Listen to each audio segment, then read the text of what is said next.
Stomatologijom sam počeo da se bavim tako što sam od malih nogu odlazio u ambulantu gde je radila moja rođaka i viđao sam sve te medicinske procedure. To mi se dopalo. Tako da nakon završene gimnazije sam upisao stomatologiju, završio je i kasnije počeo da radim. Stomatološku ordinaciju sam otvorio među prvima, 87. godine, bukvalno prvi na opštini Zvezdara. Na fakultetu smo se jako lepo družili, jer fakultet je organizovan tako da su to grupe od 10 ljudi koji su puno vremena provodili zajedno. Nakon završenog fakulteta sam se zaposlio u državnoj službi, radio sam u 5. domu zdravlja i negde 85. je počelo da se priča o dozvoljavanju privatne prakse. Tako da sam se ja pripremio i čim je dozvoljeno 87. godine sam otvorio ordinaciju. Gledajući unazad 30 godina, vidim mladog, sposobnog i spremnog na izazove doktora Dragoslava. Svih ovih 30 godina nije odstupio sa puta preduzetnika i razvoja ordinacije. U stomatološkoj praksi smo najsretniji kada pacijent izađe zadovoljan. To znači da ga rešimo bola, da mu napravimo dobar protetski rad, da on, ode zadovoljan i da preporuči nas drugima. I would say that the treatment and the facility and the personnel are actually excellent. I've never found any better dentists, and I've been to quite a few dentists down the years, both in the UK, Ireland and the United States. Dolaskom Nemanje u ordinaciju pre 10 godina došla je nova energija, ali i novo znanje stečeno na postdiplomskim, magistarskim i doktorskim studijama i nizom kurseva u inostranstvu.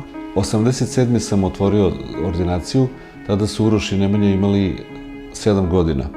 Često sam svraćao ordinaciju kao mali da gledam oca na delu i jako mi se svidelo to što radi. Nemanja je za to vreme od plastelina pravio zube. Gledao je kako izgledaju zubi morfološki i izvađeni zubi, tako da se stalno za to interesovao, stavljao je hiruške rukavice i pričao ja ću biti hirurg. Jedna od prvih intervencija kojom sam prisustvovao je bila oralno-hiruška operacija na mom dedi i rekli su mi da sam tražio da asistiram doktoru, što su čak i dozvolili u nekom momentu.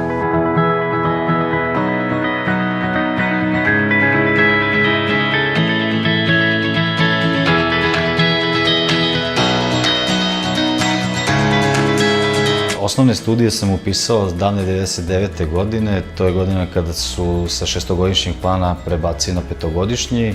Diplomirao sam u roku sa prosekom 8,38 i narednog meseca upisao magistarske studije na predmetu oralna hirurgija. Nakon nekoliko godina staža stekao sam pravo na upis specijalističkih studija koje sam uspešno završio 3 godine kasnije.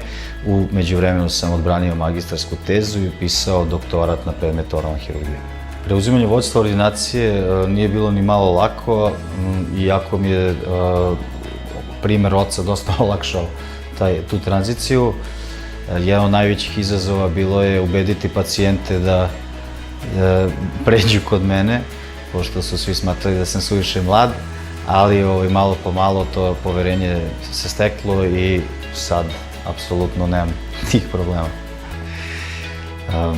Stomatologijom sam odlučio se bavim zaista rano.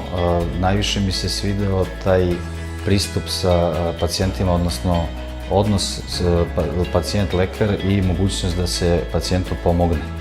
Zadovoljstvo nakon završene intervencije i sreća pacijenta mi je uvek bila najveća nagrada.